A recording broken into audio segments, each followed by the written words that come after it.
On this week in sales, we're going to be taking a look at the crypto billionaire that I had inadvertently on the Salesman podcast, new LinkedIn Sales Navigator updates, the labor shortage, and much more. My name is Will. I'm the founder over at salesman.org, and joining me, the gin to my tonic, sales royalty, Victor Antonio. Victor, how's it going, my friend?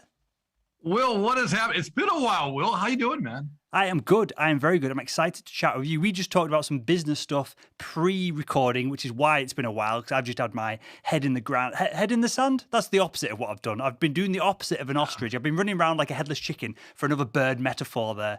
And yeah, rocking and rolling. How about you, sir? Let me see. We've been working on the book, launching the book, really pushing the book. We've done exceptionally well. So I don't know what the total sales are, but I think we sold at least in the first month. I don't know. I'm gonna put it between 500 and 700 books, which I don't know about. That's pretty good for me. So I'm really happy being a self-publisher, selling those books, mastering the upsell. But other than that, just working on new ideas, creating new content, and we'll talk about that offline later on, Will. For sure. Okay, so we jump straight into it, sir. Let's do it. Cool. Let's jump into some sales news. I will pull up this story. We'll switch around. Are you familiar with Heather Morgan? I have no idea who this person is. Have you seen this on LinkedIn and stuff over the past few days? Are people talking about it? I have not. Okay. This is, your notes actually was the first time I've seen it. So Heather Morgan, I interviewed Heather on the Salesman podcast like 3-4 years ago now. Very nice girl. Got on with her. We had a chat after the show about a few things. She run a business called Sales Folk. I think it's still there. I will just double check as I go through this. Sales Folk, and it was, here we go. Pull it up. She was helping salespeople write better sales emails, better outreach emails, writing sales copy, that side of things. Seemed like the business was going along fine. And then she just disappeared. So I was like, okay, fine. People start businesses, stop businesses, not the end of the world kind of stuff. Then she started throwing out all these. I'm going to be polite because I want to encourage people to create content, right? This is just going to go bad real quick. I want to encourage. Well, this isn't even the bad bit, mate. This is nothing. I want to encourage people to create music. If you create music and it sucks, you've still created something. Well, she started throwing out all these slightly odd rap videos. Right, which we won't show on here in case we get pulled down from. Although I guess they're obviously not owned by Warner Brothers or EMI or someone, so maybe we won't get pulled down for playing one of the videos.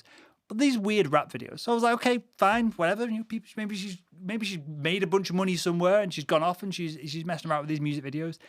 Then that post comes out, and allegedly, I'll quote from the post here. Allegedly. Yeah. Earlier today, the Justice Department announced the arrest of Lila Litchinson and Heather Morgan, who allegedly attempted to launder more than 25,000 bitcoins that were part of a 2016 hack of Hong Kong-based cryptocurrency exchange, BitFlex. So, are you familiar with Bitcoin and the value of these things, Victor? I try to understand Bitcoin.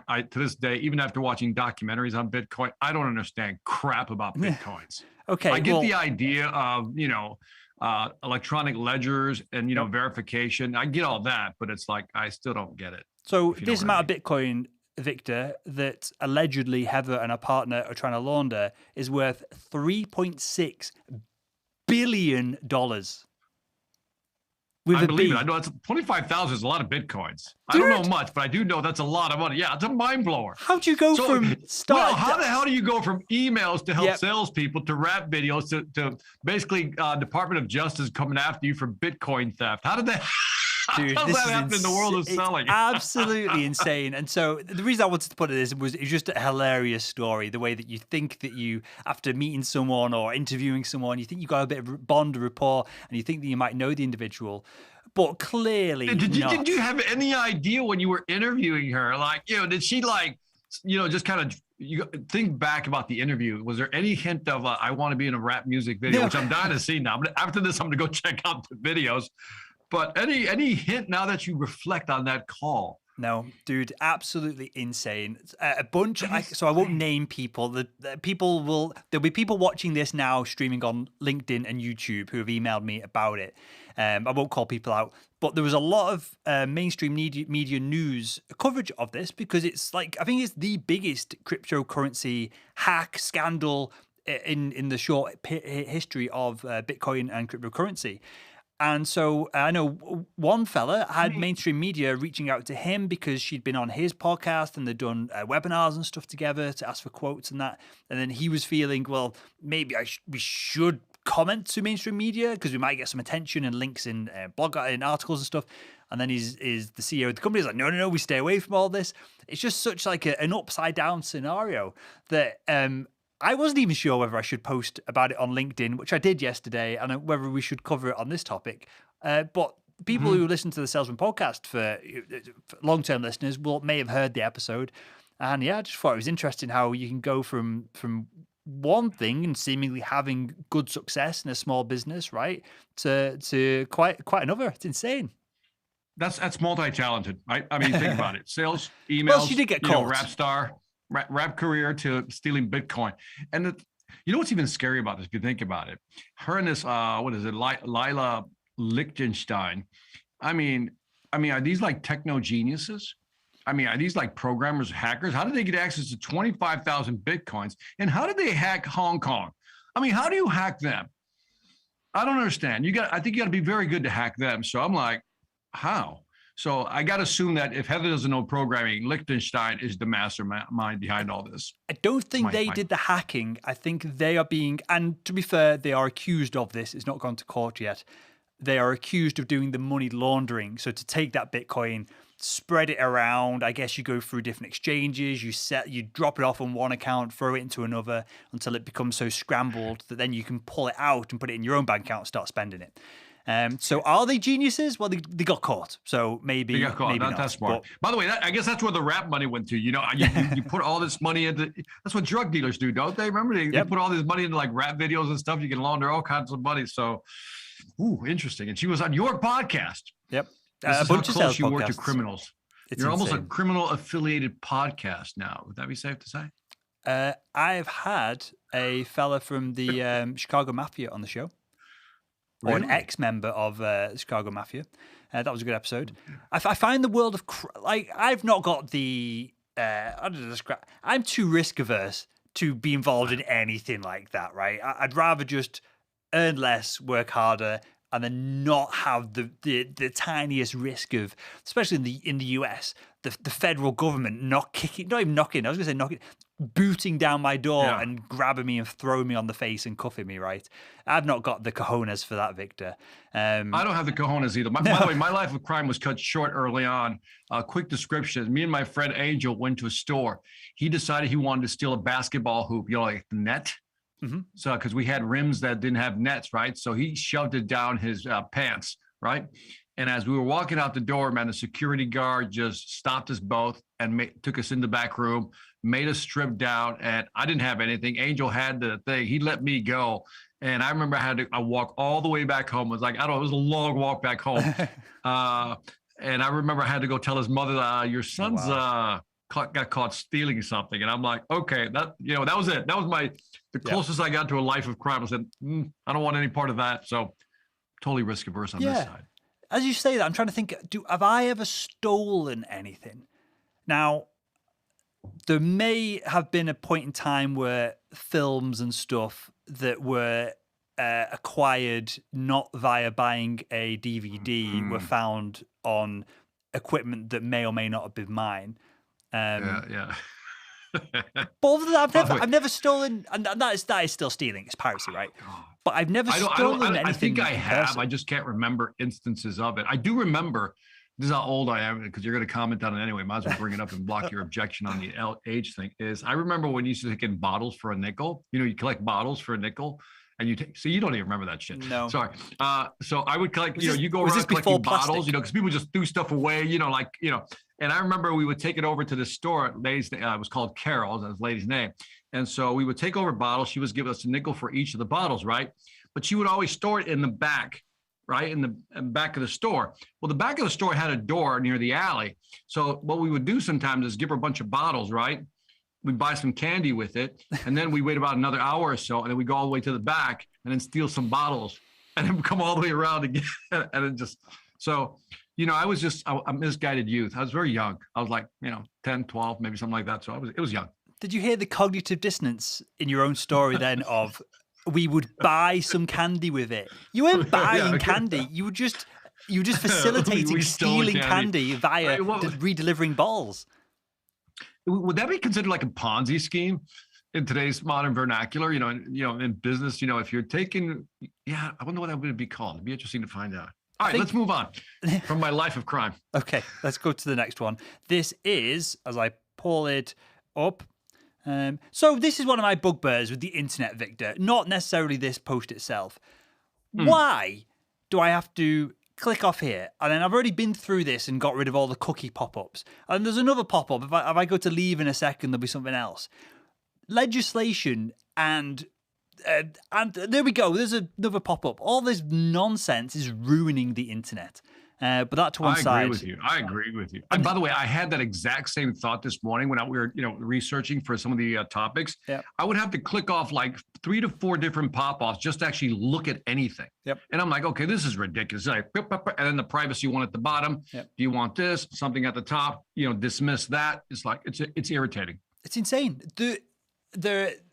It will change over time, I'm sure. And it might be that Facebook gobbles up every bit of traffic of all time ever. And so you don't have websites anymore. And there'll be an alternative to Facebook that'll kind of like go alongside it. But at some point, there's going to be platforms that will win by just providing a good experience. Like you will just go to a certain place to get your news or information just because you're not getting spammed full of pop-ups and you can actually consume the content that you're clicking on to consume. But anyway, alas, we digress, Victor. Back to this story. This is from LinkedIn. And this is searchenginejournal.com. And you can find all of these links in the show notes of this episode over at thisweekinsales.com. Sales Navigator has some new updates. So let me just quickly run through these updates now. The reason I've included this is not because this is incredibly interesting. The reason I wanted to include this post, Victor, was I wanted to ask you if these stupid updates actually mean anything. Do you care about it? Should we care about it? Is LinkedIn losing the plot with some of this? Because this big news article explains the first update comes in better visualization in the search experience. They've just improved the UX and the design. Why are you promoting this? Who cares? That should be just an ongoing process. Allowing now enhanced CRM cards. And this is an update to the CRM integrations with both, I think it's both Salesforce and Microsoft Dynamics that they're doing this with. So in LinkedIn, you can now see CRM data in LinkedIn rather than having to export everything to the CRM and do your navigation there. So that's somewhat interesting. And then there's also a new section called Priority Accounts where you can upload accounts that are the most important to your business. So you can start to narrow some of this stuff down. And then you can keep tracks on employee growth, turnover, headcount growth, and different things that might be valuable to signal trigger events within the accounts, opportunities for you to get in there and grab some of that budget. So with that said, Victor, should we care about any of this? Or are we waiting for LinkedIn to truly evolve into its next phase to go from, you will not get this reference whatsoever, but to go from Charmander to Charizard? Are we waiting for that mega evolution of LinkedIn? And that's going to be the big news story. Should we even bother reporting on these small... Wait. To go from... This is another thing. The amount of spam voicemail calls I get a day, besides looking at stuff on the web, it's just killing me. But going back to what was that saying again? The what? The what from the this to that? What the hell was that? I threw this in here just for you. I'm going to repeat it again a bit slower, see if you can catch it. To go from... I like the way you said that. I'm going to repeat it slowly for you. Go ahead. To go from Charmander to Charizard. What is that? We'll leave it there. We'll leave that one in. If you are watching this episode live. By the way, if you're watching this episode live, from criticizing LinkedIn. This is a departure from criticizing LinkedIn, which I always like. I don't mind these updates. I really don't. I don't mind these updates at all. I really don't. I think in this case, they're warranted. I don't know how often they put these out. I think people who depend on LinkedIn, who are a lot, Love to hear about these new updates. So I don't have a problem with this. I think they're interesting updates. I really do. I think LinkedIn is becoming just a very, very central tool to many salespeople. So I'm with this. I'm okay with the updates on this one. Should we report and talk about it?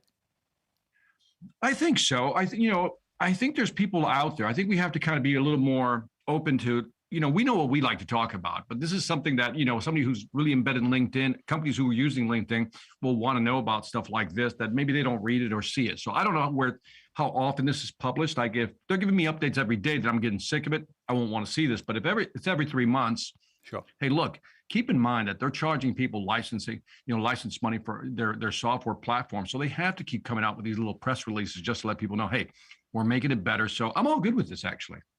Okay. Are you? No. Why are they doing this? Like, I understand software development is incremental, but I'm just so disappointed that LinkedIn isn't just, I feel like they've got such an opportunity to just, so I get it. It's now owned by a public company, right? There's certain things that you can do. There's certain things that you can't do. You've got to put the shareholders first. I'm just super frustrated that I go on LinkedIn and all I see is a load of like bullshit polls. That's all that fills the feed because for whatever reason, polls get way more attention in the LinkedIn algorithm than anything else. The content on there is just rubbish, not interesting whatsoever. And then even when I jump into Sales Navigator and I try and do some prospecting or we've got a bunch of people... the training product now allows people to book a call. If you want to sign to our training product at salesman.org, you have to book a call with us before you can jump in there. So I'll add people on LinkedIn. I'll do a bit of research to make sure they're potentially a good fit before we jump on the call. To save everyone some time, if they're not a good fit, we can wrap it up before that, we even jump on a Zoom call with them. And even that experience is like super lackluster. They've got so much data, so much attention and eyeballs. And I don't understand why. It frustrates me that they're not like blowing things up and experimenting and really pushing the boat out there because it could be just so much more than what it is. So that's what frustrates me about these small incremental updates, even though I appreciate it's a software product. They want to do things incrementally. I was reading a book called The Innovator's Dilemma. A guy by the name of Clayton Christensen. And it talks about how companies really fail in the long run because all they do is focus on one or two things. It's improving the current product, right? Or reducing or increasing operational efficiency, which is basically reducing costs. And says what begins to happen is they focus so much on incremental improvements, kind of what you're alluding to, that it goes beyond the usage of what the average user will use it for. In other words, there's nothing new there. Meanwhile, somebody's going to come up with a disruptive technology because they kind of step out of the box and say, what do our current buyers or sellers need today? And maybe LinkedIn will be a victim of that in the long run. Yep. They just keep doing gradual things that are not really changing anything. And by the way, just like you, I'm irritated by polls on LinkedIn. I should say, I'm not irritated by the polls. Will, I'm irritated by the quality of the questions in the polls. Yep. Like, what's your favorite color for a wagon? Is it red, blue, or yellow? Just some stupid shit like that. I'm sorry. The rubbish. But I see some of the dumbest questions on there. And then the thing is, it gets like 1,000 responses. I'm like, what are you doing? Why aren't you selling something as opposed to writing something down or taking this poll or surveys? Yeah. Sorry, what I want, Victor, is LinkedIn as a platform with all the users, all the data, all the content, but I want to be able to flip it between different areas of content. I want to be able to flip it so that I consume content from my peers, other sales professionals, other sales trainers, people in our space. And then I want another tab where I consume content and can see posts from my potential customers and see the problems, the questions that they're having as well. All the other crap that's on there, like polls about, and even just personal stuff. I don't care if you post personal stuff on LinkedIn. I'm not morally opposed to it like some people are, that it's a professional network and should stay with professional content. I don't care about stuff like that. But I want to be able to filter some of it because there's so much stuff being posted on there each day. I want to see what you're doing, the content you're sharing on there. I want to be able to comment on your posts and go back and forth with other people in our space as well, our friends and family within the world of sales training and that side of things. And I also want to see my customers, which are kind of in the same space, but salespeople. I want to see what they're up to in a different tab, and I want things to be separated. And LinkedIn can do that.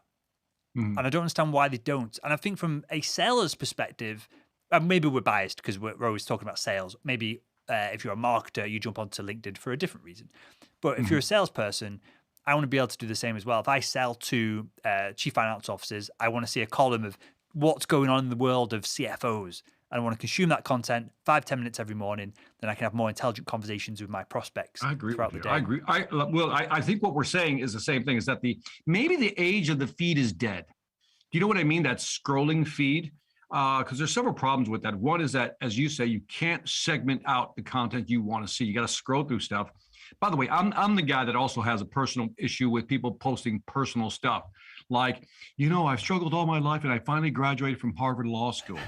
10,000 views. Who gives a shit, right? I view LinkedIn as a business platform where you talk about business or things in and around business.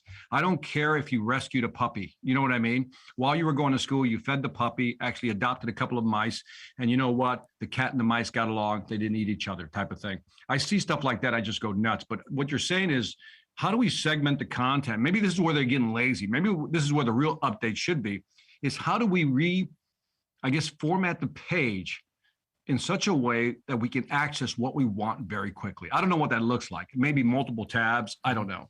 But I think the age of the feed is getting old. This whole, the feeding thing, it's getting old. Nope. That is the whole business model, Victor. What's that? The whole business model behind all these social media companies is the feed. Because what happens? You start scrolling, it's bullshit, and then there's an advert, and you scroll past it. Then there's a really good post, and then you scroll past it, and that spiked your serotonin, and then you start your serotonin as you start scrolling. Then you get the dopamine for the great post. Then you scroll some more. Then you get another shot of dopamine, and all these social media companies know what posts give engagement. They'll give you some crappy posts purposefully, and then give you the good post to spread out the amount of mileage that you got to scroll through, so they can fit more ads in there. And it's all calculated. I've seen it on LinkedIn myself. I will log in, post something, then not log in again for 2 days, right? I don't spend that much time on there. I use it to push content as opposed to consume content typically. So that is what it is. And I know that if I post something, then log back in 2 minutes later, even if the post has had 20 likes and 3 comments, it doesn't notify me of those likes and comments because it wants me to log in again and not see a notification, and again and not see a notification. Then on the third login, give me all the notifications. So I've built up that serotonin, that dopamine feedback loop, and I get more and more addicted to it. The whole business model is based upon the feed and then giving, and it's called intermittent reward patterns. It's how you train dogs. It's the same thing, same principle. Yeah. I wanted to highlight, have you seen the documentary called The Social Dilemma? Yep. Have you seen that on Netflix yet? Yep. It describes everything you're just talking about. Yep. And so I get that. I get the whole, the dopamine feed and the whole thing, and how they actually hold back on the notifications. So you get that real oh my God, look how many, everybody wants to see the little red circle with with a big number in it. But I still say that for people who want to consume real content, get to what they want very quickly, like you and I, who want to go there with intent and purpose, not mindless scrolling. I would want to see it segmented out, but I don't know. Yep, I want to see that, but it won't happen. I will. I don't know what I'll do. I'll do something extreme if that happens. I know LinkedIn of testing going back to a full chronological feed as opposed to doing what I just described. And maybe that's somewhat of the benefit, somewhat of the solution for this. At least it's chronological. At least you can scroll through the recent posts rather than just being given what the algorithm thinks that you want to learn. Well, that's anyway. It makes it. I saw one of your posts, right? Mm-hmm. And I forgot what it was, but it was an interesting post. But then I noticed that below it said 1 week ago it was posted. Yep. And I go, well, why am I seeing this now? Why didn't I see it a week ago? Right? And so anyway, I just thought I'd find that interesting. All right. Can we move on to labor shortage? I want to talk labor. Yes. All right. I found this article I thought you might find interesting. What labor shortage? ? Technology-enabled sales teams don't miss a beat by Kevin McGurl. What a last name. A large portion of veteran sales talent is deciding now is the time to retire. These are my homies. Well, my homies are retiring. My baby booming homies are retiring. Implementing tech that reduces redundant work and delivers relevant insight is a key to achieving growth. So by the fourth quarter of 2021, I thought this was interesting. 65% of business economists reported an increase in sales. Not surprising, but 57% reported experiencing labor shortage, according to the National Association of Business Economics, January 2020, in their business condition survey. All that to say this: a lot of people are quitting, but the numbers are still going up. And what's filling the gap? Technology. And I'll close out with this one. In this market, sales leaders are thinking outside the box for recruitment. And this, I thought, for you and I was interesting, Will, since we have both an academy for sales. They're hiring more entry-level salespeople as well as experienced individuals from other unrelated markets and verticals. So I think it's interesting how they're trying to figure out, how do we bridge the gap?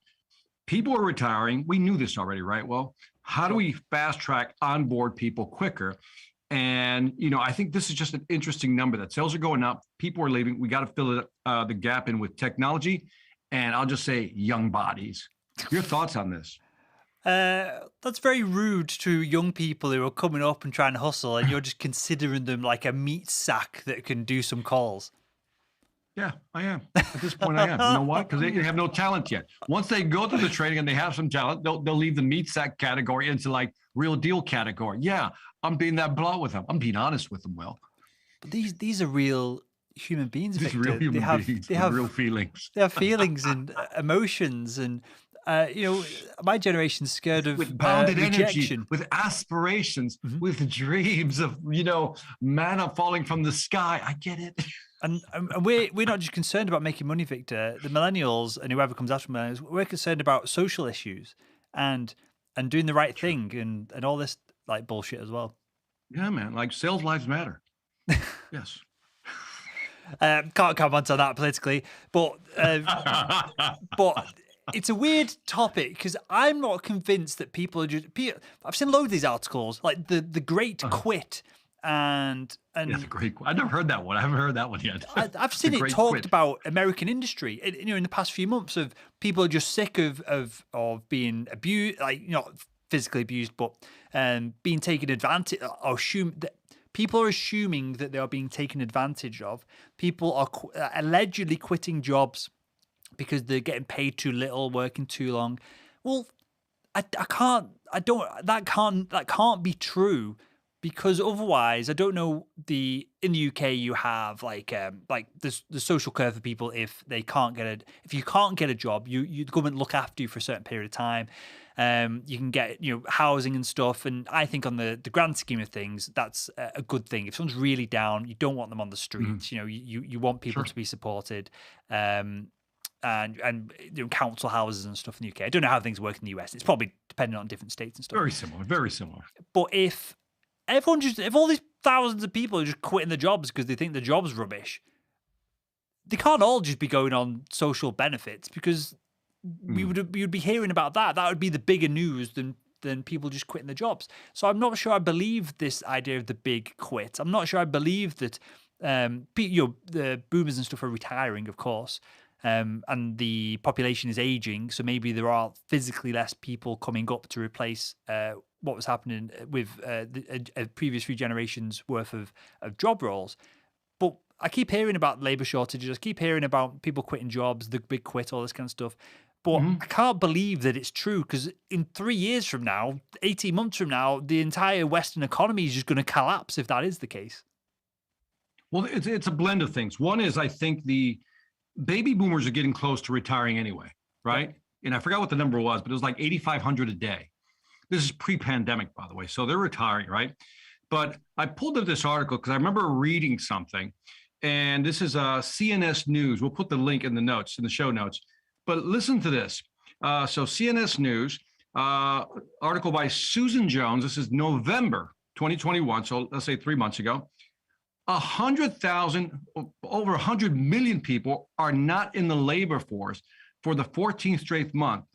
14th straight month, no job, and they're not looking. So the Labor Department, Bureau of Labor Statistics, announced on Friday that 100,450,000 to be specific in this country were not in the labor force in October, up 38,000 from 100,412. So this is the 14th straight month that this not in the labor force number has remained above 100 million. Now, let's do some simple math here. We have about 330 million people here, so a third is not actually in the labor force.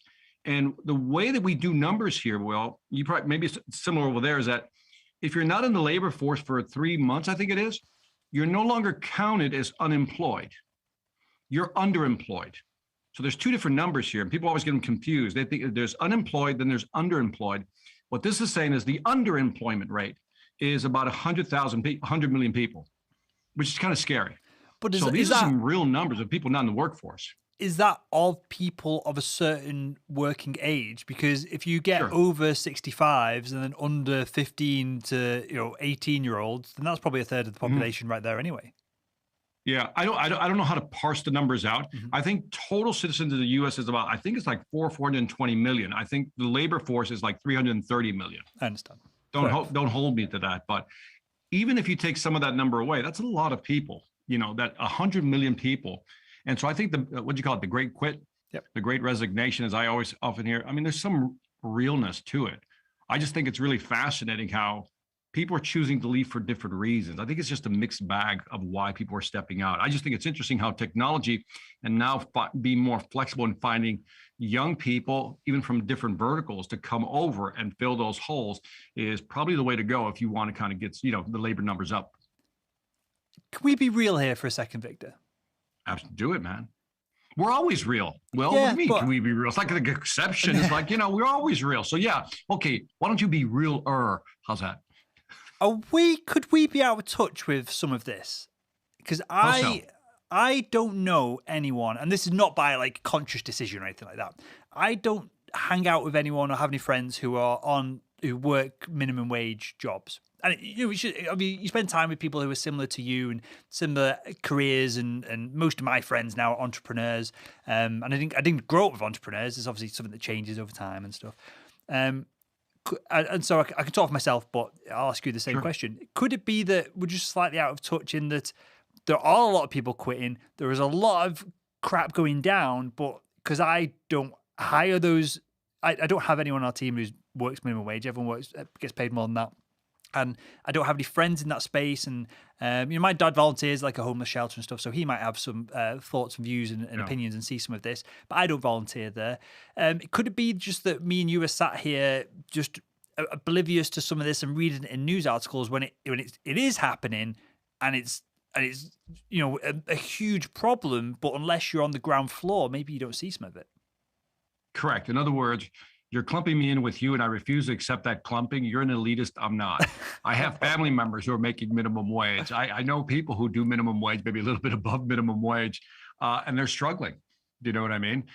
Joking aside, I mean, I know people, Will, who are like, not making a lot of money. Just, for them, making, $30,000, $40,000 a year, which is not a lot of money, not a little money, but it's like, it's harder when lastly, the inflation as of, I think it was last month, is 7.5% here in the US.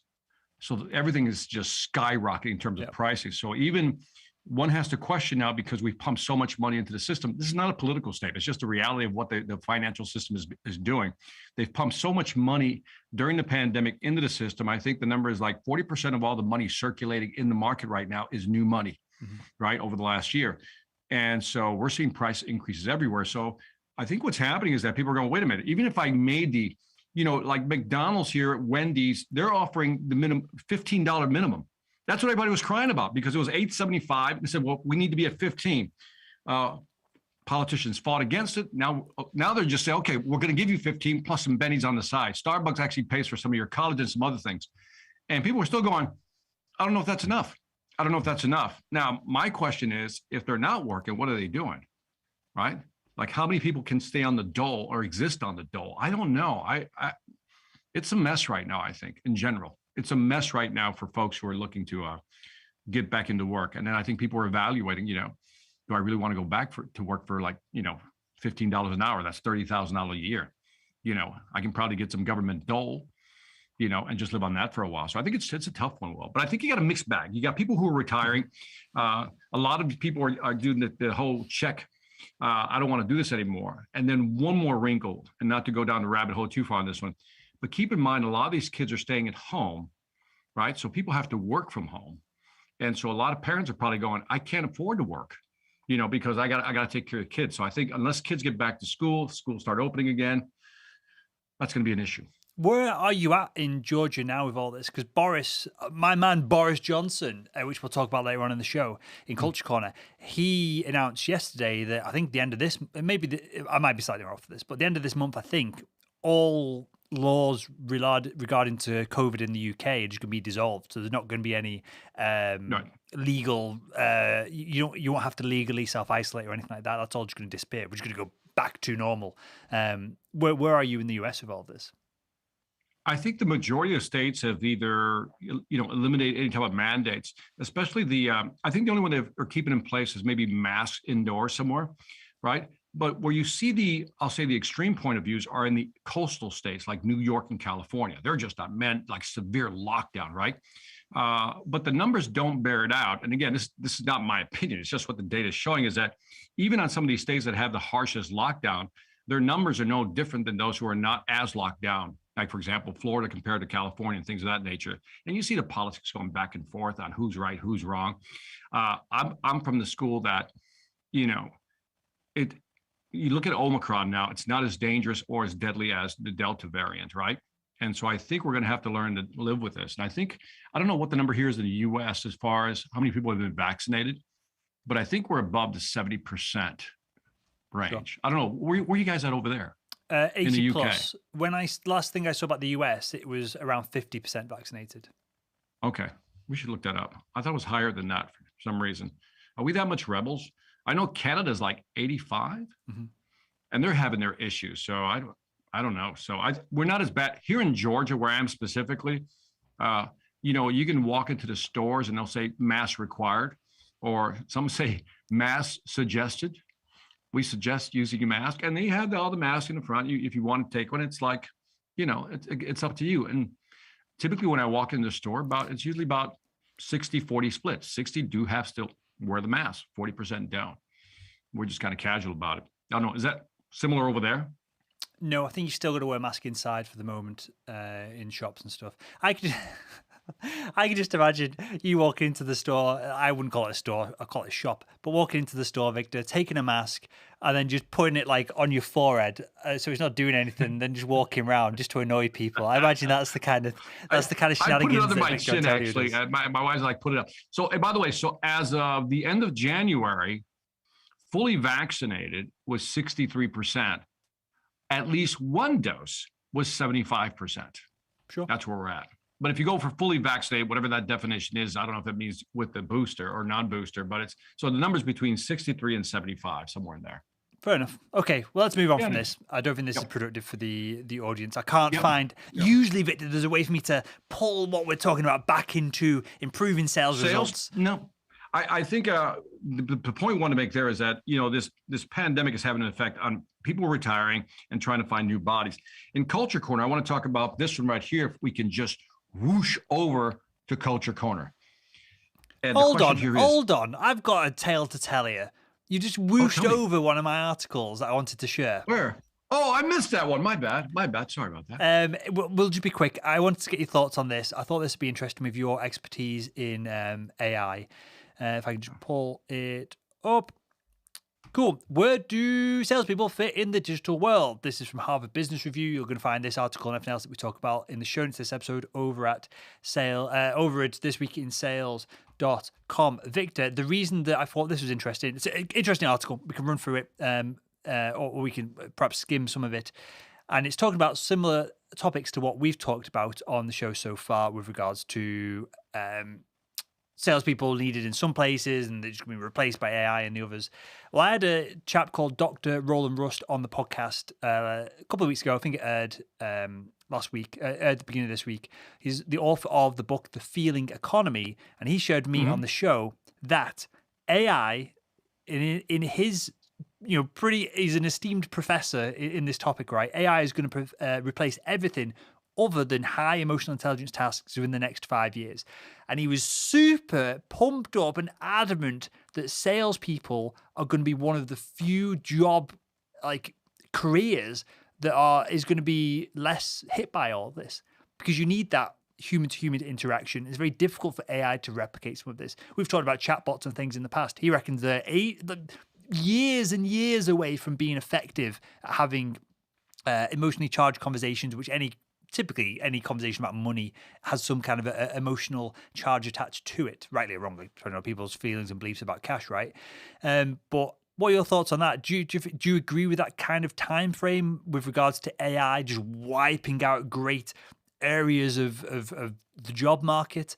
And do you agree that this idea of the feeling economy, where high intensity emotional intelligence tasks, such as like my missus is a doctor, tons of her work is going to be thrown out and given to AI to do, if it's looking at scans, looking at data, looking at test results, but you're still going to want a doctor to both break good or bad news to a patient and also effectively communicate the results of the AI-led data gathering to a patient and the families as well. So do you agree with this idea that for the next decade or so, we're going to be living in the feeling economy?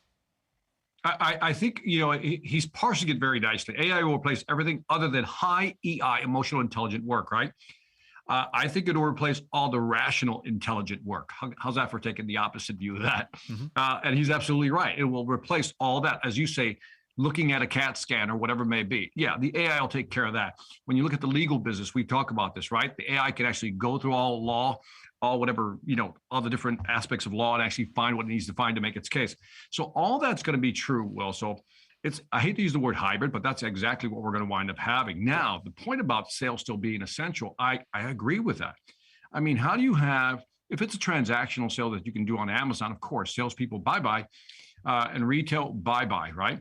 But some of the things when you move on further down the complexity spectrum, as far as something that I really need to talk through, like for example, I want to buy a new camera, Will, and I really need somebody to walk me through why this one is better than that one. I need that. And I'll go back to what Brent Adamson said, a guy over at Gartner who's a part of the Challenger sale. He said, it's not about what people know, it's how they feel about what they know. In other words, their confidence that will drive that decision making. And I think that's an important, I love when he said that, because I go, he's right. You got to make people feel comfortable with that decision, give them a high confidence booster. So I think that's kind of what he's saying. Yep. And if I can add to this, by the way, Will, did you know, wait a minute, I didn't even bring this up. This is like breaking news, man. I don't know how did I tell you that I came up with a new phrase for the world of selling? I'm the first one. Did you see my post? The intra-prospecting phrase. I've come up with intra-prospecting. Now, not that it's anything new, I just thought I'd give it a name. I define intra-prospecting, by the way, I looked it up on Google, no searches, 0. Intra-prospecting is finding business within a business, right? Besides upselling and cross-selling, I'm working with a technology company on helping their salespeople highlight things for, let's say, business units within that company, and highlighting areas where they may be losing money or opportunities to gain money. And I called it intra-prospecting because you're trying to find business within a business. You're trying to create something out of nothing. And see, that's the stuff you can't replace. And that's why I think salespeople are really going to dominate upselling, cross-selling, and then this intra-prospecting. So I think that's a fascinating aspect, but I think he's right. I don't know about the 5 years. I mean, who knows? He could be right. Your thoughts? Well, we'll soon find out. 5 years in technology, and even just doing this show, we're on episode 50, which we should celebrate and give ourselves a pat on the back. Episode 50 of This Week in Sales. 5 years is nothing, right? It's going to fly by like that. We're going to see a completely different world. We just saw Facebook stock price absolutely tank last week. The biggest drop in any company in stock market history, because people are idiots. Was it that big? I didn't even look. I know they went down. A bunch of, like, even Twitter took a hit. It was like $250 billion knocked off the market cap. Whoa. Okay. But that's a bad day. But it's not a bad day. Obviously, I'm not a financial analyst. This is not investment advice and all these other caveats. I bought Facebook stock when it went down, Victor, because they've got all the different business units. They're making billions and billions and billions of dollars. They're doing incredibly well. There's just one particular unit. I think it's essentially the VR unit, and that lost a load of money, but it's still in research and development phase. It's going to lose money it might lose money for the next 10 years, because that'll be the cash cow 10 years from now. So I'm pretty confident institutional investors, who had professional investors weren't selling Facebook stock then. They were probably buying it in this big dip. Maybe there was a bit of an inflated bubble around Facebook prior to that. They also announced that for the first time, essentially ever, they've lost users quarter on quarter. Yeah. It's the first time they've not had like essentially unlimited growth. So that plays into it as well. But yeah, I bought stock. Facebook, if they can do anything with the concept of the metaverse, and they own the best VR headset on the market, right? It can only compete with Valve's Steam Deck and their the Valve VR products. And they're a multi-billion-dollar company, but they're nowhere near the size of Facebook. If Facebook can continue with Meta and Oculus, they're just going to own the world that we live in. Never mind like the social network that we post memes on. So I'm still hot. By the way, I think Zuckerberg is smart. You know, he may seem a little insane right now with the metaverse, but I'm like, 5-10 years from now, what a brilliant move on the metaverse. Because I think the scrolling, I'm telling you, man, it's going to go bye-bye eventually, and maybe it'll be replaced by some type of VR thing. Maybe you can scroll with your eyeballs, but I think these platforms are getting old, man. These platforms are getting old. I mean, when was the last time you actually went on Twitter for anything useful? I can't think. Yeah, LinkedIn. I mean, I'm like you. I push. I don't pull from LinkedIn. Facebook, almost the same thing. I'm always pushing, not pulling, because it's too much garbage to go through. Instagram has me hooked because I love the video clips, and I love getting information from sources that are not the typical mainstream channels. I think that's where the real value of Instagram comes in. I think they're being very smart about how they're doing the business plan. But anyway, it'll be interesting to see more technology in 5 years. Spending too much time on Instagram looking at women with big booties. Guilty as charged, man. I'm going to own that. I'm going to own that. Okay, I'm going to own that. Oh God, I don't think you heard the comment I just made, but that'll make an amazing clip anyway. So we'll continue with that. Victor, let's move on to Culture Corner. So this is your Postmate about work from home. Look at this. It's time to reassess the work from home and hybrid work movement. Dan Ferrisy wrote this article. Again, well, we kind of know what all this is, but there's some interesting viewpoints here. I wanted to get your viewpoint. A portion of the workforce has unreservedly embraced the work from home movement. Would you love that phrasing? Unreservedly embraced the work from home movement, while others are looking for office environments to be more functional and enticing.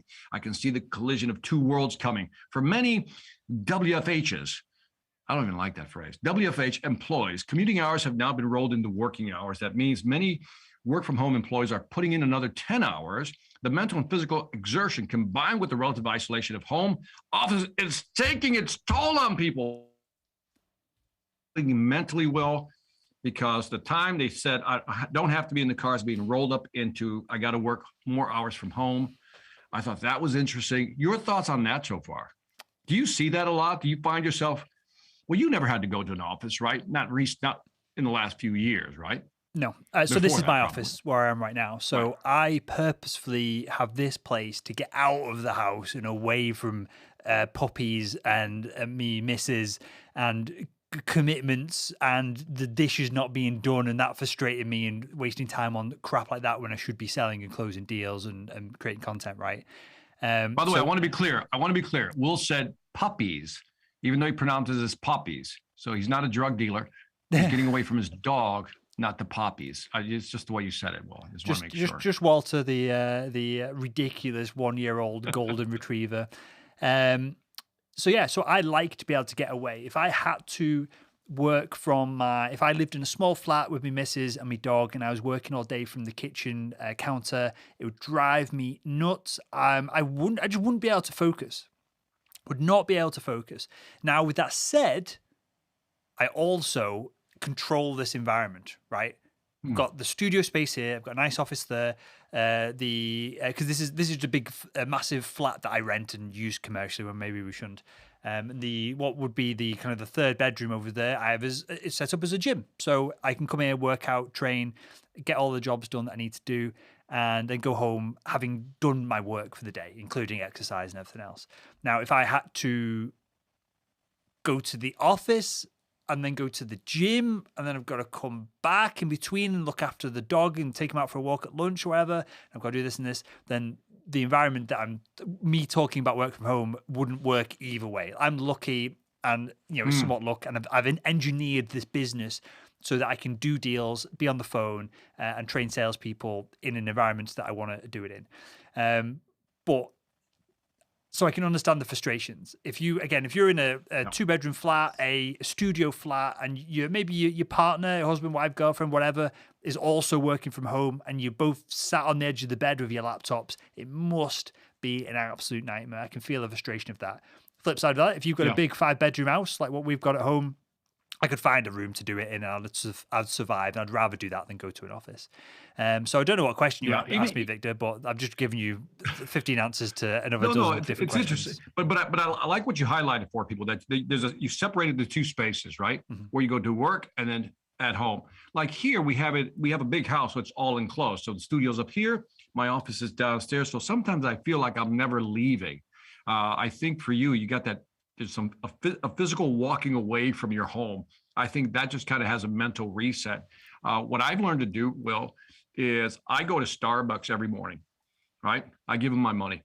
And believe it or not, that creates the mental break I need from the house. That really does help me mentally. The coffee's overpriced. I get that.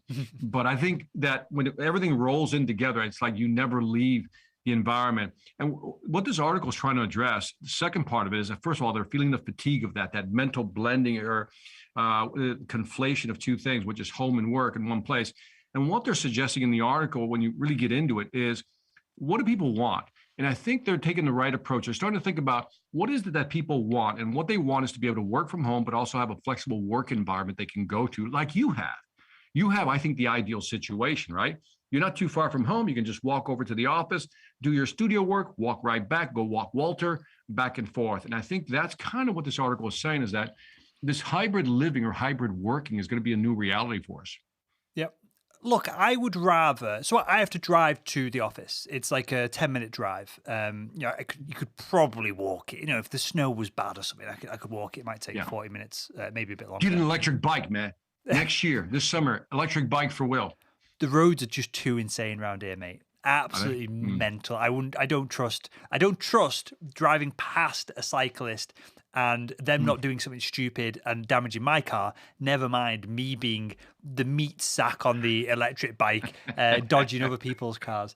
But yeah, it is mega being able to. But I know I've engineered this. There are lots. Maybe here's business idea number 742 from This Week in Sales, Victor Antonio. Mm-hmm. There's lots of co-working spaces for startups, for small businesses. Maybe they should pitch it as a co-working space for salespeople, where you can go for the day, you pay your $50, whatever it is, to work from the co-working space, and there are spaces for salespeople specifically where it's going to be relatively quiet. You can do your calls. There's not people pricking about and are going to distract you and make you look stupid on a sales call if there's someone running around behind you in the background on your Zoom. Maybe that's a business right there. Salespeople. That's interesting. Maybe you do 2 or 3 days. Maybe you just, at the best you can, collate all your calls, time block out your calendar so that you can do all your calls or your prospecting, your cold calling, whatever it is, from a co-working space. You're around other people that are doing it, which is going to motivate a lot of salespeople. I actually like this idea, Will. I like where you're going with this idea. I could see if I knew I had to do 2 hours of cold calling, right? Yep. Drive to the location, grab my cup of coffee, walk into my little booth, right? Yep. Fire up my CRM, hit the 2 hours calls, and again, that you're in that environment. I actually like your idea. Yep. It's rare that I like your idea, but it happens. Record this podcast. There it is. I like Will's idea. I don't think that's true. What? I think you begrudgingly agree with me more often than not, Victor. I think that's a nice little business for someone if they get the rock and rolling. Because I would pay if we had a bunch of sales team that worked remote, were local enough to go to somewhere like this.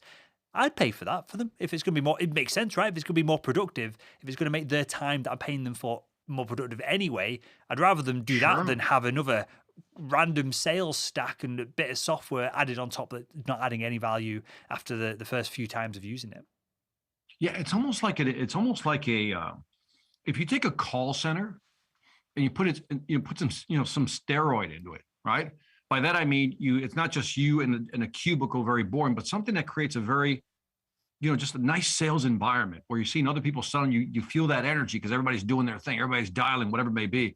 I think I love that idea. I actually really like your idea. Yeah, and this would still work for small business owners, startup founders, people who want to be in that environment. And I guess it's more for extroverts who want to be around other people, who gain energy from being around other people, versus I gain energy from just, I'll do the calls, I'll do the extroverted work, but then I want to be on my own for a little bit to recuperate. So maybe this is, we can call it. I like that. I think we call it the boiler room. I like the idea of going somewhere, doing my prospecting and being in that state of mind. I love that.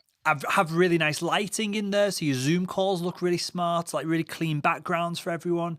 There we go. We just need now about like 10 million in startup money to buy a load of property to run all this from. Yeah, that's a great idea. All right, man. I love that idea. All right. Okay, so final. By the way, that was worth hanging out all the way towards the end just for that right there. We're going to make some people rich as we go through this. My final post here before we run through some audience questions. So if you're watching this live and you've got any questions for us, drop a comment in the box below, whether you're watching this on YouTube, LinkedIn, wherever you're watching it. If you're the one subscriber who consumes this content on Twitch as well, leave a comment below and we'll answer your questions towards the end of the show. We'll spend 5-10 minutes going through them. My final post, I don't know if this translates across the US, Victor, but I'll throw it up on the screen here. A literal picture from it. This is our friend Boris Johnson. Throughout the lockdowns, there were a number of parties at number 10 Downing Street, which is house and flat, but also it's an office building, right, where all politicians and all their aides and everyone gets together and does the work. These sons of bitches were off partying with the rest of the country. I knew it was coming. I was trying to not say anything too like verbose with my language then. These sons of bitches were off partying, drinking champagne, having parties in the garden when us plebs were locked down. So my question to you, Victor, is, and like I'm not even that familiar with Boris and his politics, right?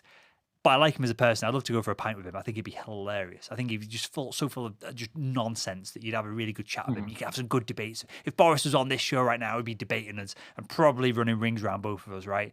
But should we be surprised that these politicians are having parties again in the garden? And then that image I just showed you, there's a bottle of champagne. They're having a Christmas quiz, right? When everyone should have been social distancing. You could meet at work, but you should be social distanced at work.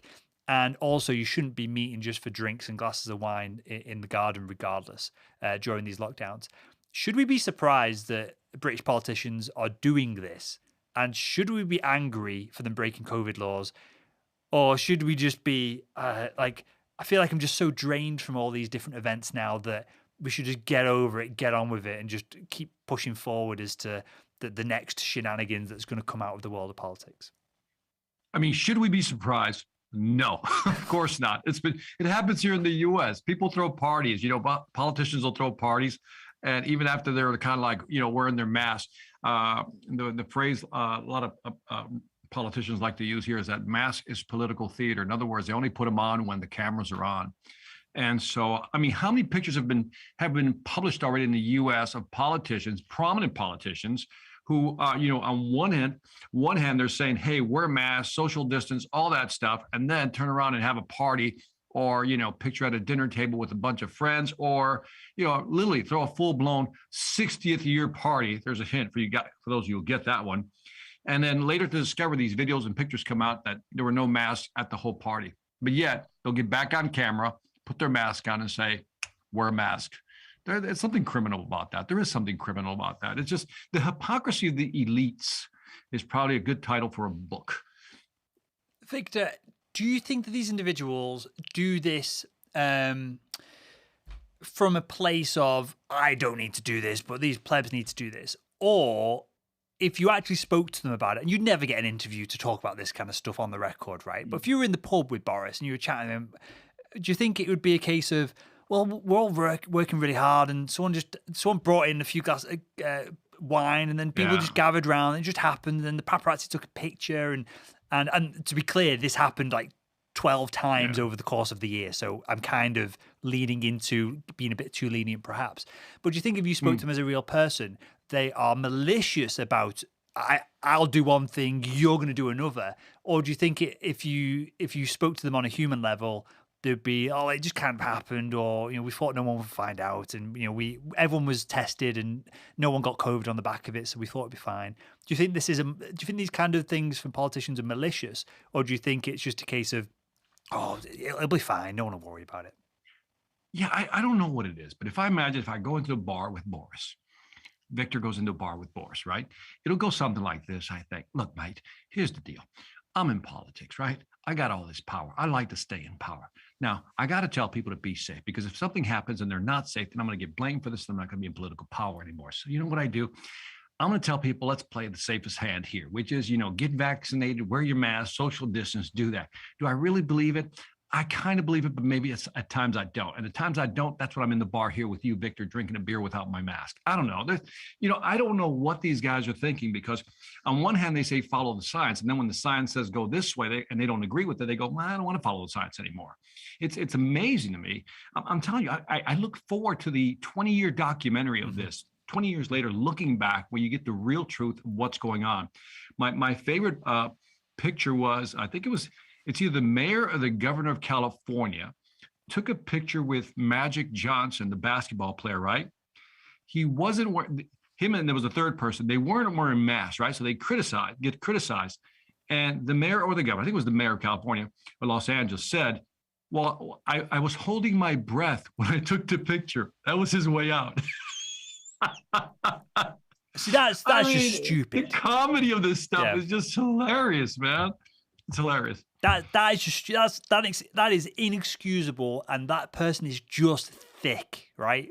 That's gaslighting at its best. I held my breath while we took the picture. Then I slapped my mask back out. You're like, come on. So man. I've got no sympathy for that whatsoever. But I do have. I think I would have sympathy if I sat down with some of these people, had a conversation with them. And maybe not. Look, a lot of politicians, I can talk about the UK more so than the US. They go to Eton, they go to the equivalent of an Ivy League school. They're at Oxford, Cambridge. They're meeting with people that us plebs would never get to meet with. I'm using this word, and I think this is an appropriate word. I'm not meaning to add any negative connotation to this, but they're groomed from a young age to go into politics. Sure. David Cameron, Boris Johnson, would compete at university. I think they were in the same year, the same classes at Eton when they were going through their different classes that I'm learning maths, English, science. They're learning how to speak, debate, and all this, and row club and all this kind of stuff. There's probably a few secret societies in there as well. So maybe I'm humanizing these people too much. I mean, obviously everyone's a human. Everyone has emotions and thoughts and feelings. But I'd like to think perhaps that if you got hold of Boris and you're like, why were you such a dick? And he's like, oh, I'm sorry. These things happened at the time. So with that, Victor, I think there's there's a lot of, I'll call them like social eddies we don't know flowing in the background that's going on with these guys, and we'll never get a view of what that is, what that looks like. And so it'll be hard for us to get a real understanding of why they do the things they do, because some of it. But I think I'll say it this way, it lacks moral courage. You know what I mean? If you're going to say something, then live by it. If you don't believe it, then, live by that as well. And I think that's what we don't see a lot of, is moral courage. You can't do it. Which is there's so many people with the knives ready to stab you in the back, in the same party, in the same room. They support you 1 minute. Next, they're just trying to get, a leg up. They're going to stand on you to get where they want to be. It's an unhealthy environment. And maybe you need to be somewhat unhealthy to want to survive and thrive in there. I don't think, unless you tell me otherwise, you've been on the planet, a good 87 years longer than I have. I can't put my finger on any politician that just seemed like a normal person with normal values, right? I'll tie this to sales. I'm going to make the tie here. Ready? Here comes the bridge. Here comes the bridge.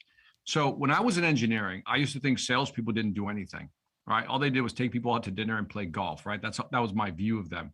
Then I moved into sales, and I realized that there's much more to sales than I thought there was, right? And then I started criticizing marketing because I never got into marketing.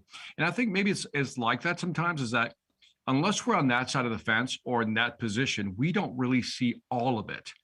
I'm not saying this excuses some of their breaches of conduct. I'm not saying that excuses that.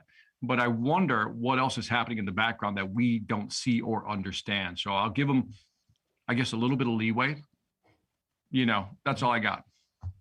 I like this idea. Joe Rogan popularized this. Here and diplomatic. What's that? I like this idea, and Joe Rogan on his podcast popularized this. Donald Trump went into office saying he was going to release all these files on UFOs and the Kennedy assassination, and conspiracy theorists all over the globe were getting excited, and then nothing came out. And I think a lot of the Kennedy files were actually then remade, there'd be a phrase, but remade top secret for another 70 years. And so Joe Rogan postulates that Trump sits down and a bunch of massive fellas in military suits sits down around him and goes, right. Man, see? Here's how it's going down, Trump. Oh, no, not like that. The exact opposite. They sit down and go, look, that fella there is an alien. This person here is 900 years old. There's this conspiracy is true. That conspiracy, we're living in this infinite universe. By the way, you know what? This is fun. Now, this is going to get a little political here, but I remember when Trump was really going after Obama, whether he was a citizen or not. And, the documents were fake, the records were fake. And I'm thinking, okay, when you became president, I'm sure you had access to that information. You could have looked up and just confirmed it, right? That it wasn't fake. You know what I mean? But it's interesting how all the things they said they were going to look into when they went into office, they totally forget when they got into office. We're still going, hey, man, I thought you were going to look into all these things. That's what I'm saying. I reckon that Joe Rogan popularized this as and it's obviously it's a daft way of looking at it. He's an alien. He's from another planet. You could get into that seat, the White House, that big Oval Office, and you could have a meeting, and your whole world is just turned upside down. And it turns out, that's what I'm saying. Maybe we don't understand what's going on behind the curtain, and that's why we're kind of going, huh? Why isn't this so simple? And I think when we see politicians go into office and they kind of just change their tune, maybe they've been exposed to the Matrix. The Matrix. And they go, oh, the Matrix, yeah. Well, if you've got any questions about the sales matrix, drop them in the comments below. I'll go through a couple of these questions now as we run through audience questions. Yeah. Okay. So I'm going to try and go through these the best I can. Let's have a look. We have Kawaya, hopefully I'm pronouncing that right, says, hi guys, nice to see you live. Doug Lehman, the man, says, what it do? I don't know what that means. But thank you for... It's just a phrase, it's like what's happening, what it do? Cool, what it do? Yeah. Jesse asks... if you use it, you just, what it do? Jesse asks, I have a question that I've been waiting to ask you guys. How would you generate leads for a B2B company, so the company's workplace solutions, via cold calling, email, LinkedIn? Any tips for a beginner? Victor, do you have any tips if you're selling workplace solutions for Jesse with cold outreach? I mean, all the above, that's the easy answer, right? Prospect and everything. I still believe it's like, if I'm doing workplace solutions, which I have no idea what you sell, but I have to believe they're solutions for the workplace, right? I would figure out where my biggest return on investment would be. Would that be office buildings, for example? And if that's it, then I figure out, who owns these office buildings, who makes all the big decisions on the big primary contracts. And I would go after the head of the snake, so to speak, instead of selling to individual offices. I'd go for the whole building. And so right now, I think that it's also a tough market to be in right now because a lot of these, is it like this over there where you're at, Will? There's a lot of office buildings just empty. Dude, there are office buildings empty that I'm inquiring about just outright buying in cash, and the price of them versus 2 quarters ago has gone up. I don't know what they're expecting to happen because they're not selling. No one's going back to the office. We've just been discussing it. And commercial real estate here is going up and up and up. So something's going on. I'm literally, we'll talk about it off air, but substantial cash that we've saved in the business for nearly half a decade to buy some commercial property to maybe have one floor as our offices, another floor as offices to rent out, something like that. That's my kind of plan with things. The price of everything's going up. You should be going down, right? The market demand economics. It should be. Yeah, I mean, I don't get it. But back to the question is, I would try to go after these office buildings. If that's not it, who else would be buying? Like, for example, I'm making things up. I would look for like manufacturing, people who are doing big business right now. There's another way of looking at it. What if you go after markets that are doing big business? For example, I've mentioned this before. Well, I work with people in the pool industry, in the pest control industry, anything that has to do with residential sales. That market is just booming. So I would ask myself, within residential or commercial sales, where can I actually find some people who are actually expanding? That's the big question, is what businesses are actually expanding right now and growing? And that's where I would begin my hunt for leads. Sure. I would perhaps go, everything that Victor said, I'd go back a few steps. I'd be looking at what is my value proposition. It needs to be super defined. You need to test it via reaching out, sharing it in a cold email, sharing it over cold calls, make sure that people are responding to it. So you're starting from step one correctly. I then look at the people I want to sell into, their own buyer's journey, focus on that rather than your seller's journey, at least at first. Find out where they are in the buying cycle, where you want to get them to, what needs to happen for them to go one place to another. Can you facilitate that? Because that then turns a cold call into from, hey, it's blah, blah, blah, and I sell blah, blah, blah, into a cold call of, hey, I work with people who are here. Is that you? Yes, no, maybe. And we get them to there. Is that where you want to go? Yeah. Okay, well, do you want to book a call next Tuesday and discuss how we can go about facilitating that? So I'd look at everything Victor said, but perhaps a few steps before that, your value proposition, confirm it, refine it, make sure that it works in the market, that the market responds to it. Then the buyer's journey. We all focus on the sales journey because it's what we're in control of. We're not in control of the buyer's journey. We can nudge it one way or the other, but I'd focus on where the buyer is, where they want to be, where you're meeting them in their own buyer's journey. Have they already done a load of research? Do they know exactly what they want? Are you just coming in and pestering them when they want to go with another competitor? Or can you catch them at a point in the buyer's journey where you can start to nudge them with content and whatever it is, your expertise, to get them on your bandwagon and go that way. And then you can move on to the actual outreach that Victor outlined. Yeah, if I can add one more thing, Will. Sure. By the way, the obvious layup here is to look at who's already bought your product, what industries or verticals have bought your product, and then really go after those verticals. Really understand who's bought already. If you understand them, then you're probably going to understand where to find more business. I'm going to say this out of context, but it's a hilarious in context. Mark says, Clinton, and then quotes, I didn't inhale. And we'll wrap up the show with that. People who get the quote will get the quote. Victor, anything else to add before we wrap things up, mate? Let me see. No, I have nothing else to add. This Week in Sales, episode number 50. Always great hanging out with Will Barron. Dude, we've been doing the show over a year now. How mad is that? That's a long time, man. That's a long time. Do you know what's hilarious? That's a really long time. Looking back at the original shows that we did, they were way worse being like not live and edited than the shows that we do now are live and unedited. How mad is that? What's fascinating, Will, is how you, I, and a lot of people watching this have evolved with this video technology over the last year or two, right? And I think it's really fascinating that Zoom used to be like, what? Zoom what? Mm-hmm. Now everybody's like, yeah, just send me a Zoom invite. Like it's no big deal. It's become a habit. I think it's fascinating what's happening in the world of video. Do you know, I've not thought of it like that. When we started doing the show originally, we recorded, because our team does the production for all this, right? So this is our issues and limitations as opposed to Victor's issues and limitations.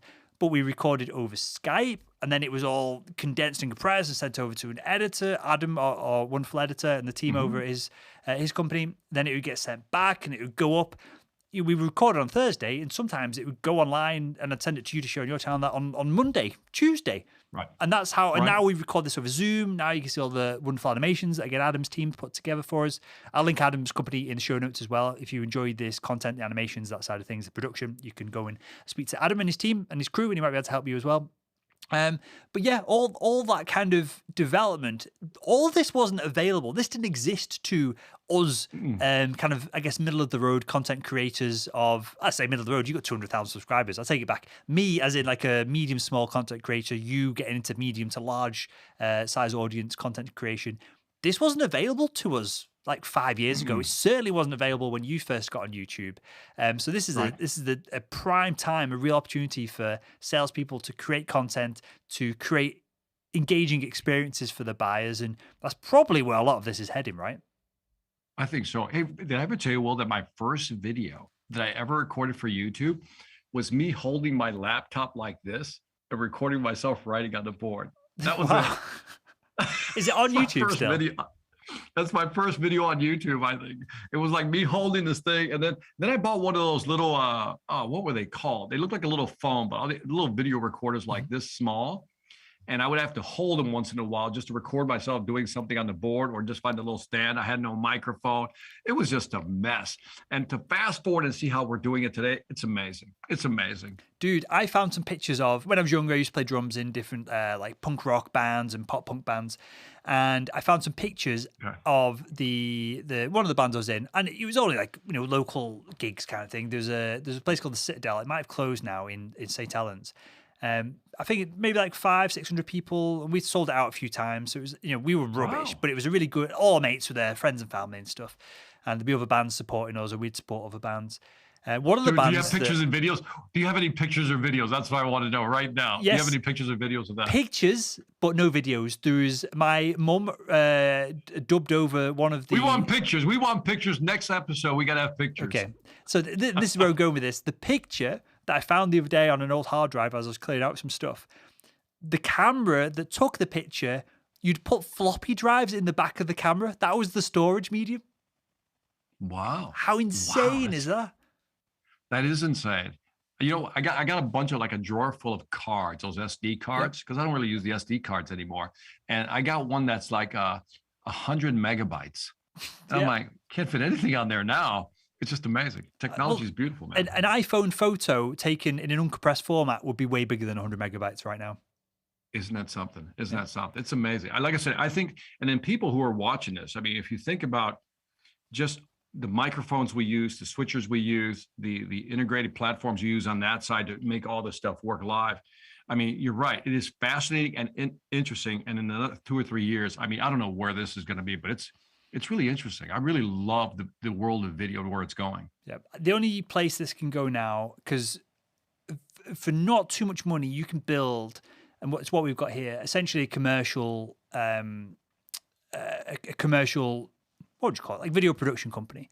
All the gear we use now are used in trucks throughout the world, recording at the Olympics or wherever it is, recording news broadcasts. The only thing that I think there's going to be a massive change 10 years from now, and it's going to be gradual, but it's going to change everything. It's going to be this metaverse idea. It's going to be this VR idea. As soon as Apple released the VR headset, which was slated to come out this year, but is now rumored to be pushed back into 2023, as soon as they release a device, as Apple are always late to the market, but then end up dominating the market, being a last mover, taking that last mover advantage. As soon as that comes out, all this is done for, Victor. Me and you we're going to be in a virtual set. I'm going to have to like pretend that you're there and looking at you as we're chatting.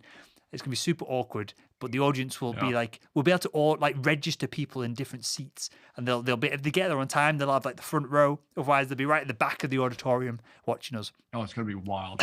I've actually thought of taking a room and making it all green, like even the floor, right? Just painting the floor green and just having the full, VR experience, man. I think that's going to be the future. Rooms that are all green. You just walk in, and I can pop in over there, and we're both standing next to each other, as you just said, doing that. It's going to be fascinating. We will talk about that offer in a second, because I've got plans for that in the new space that eventually, when I can frigging buy somewhere, get my hands on some commercial property, that's what's going to happen. So we'll talk about that in a second, Victor.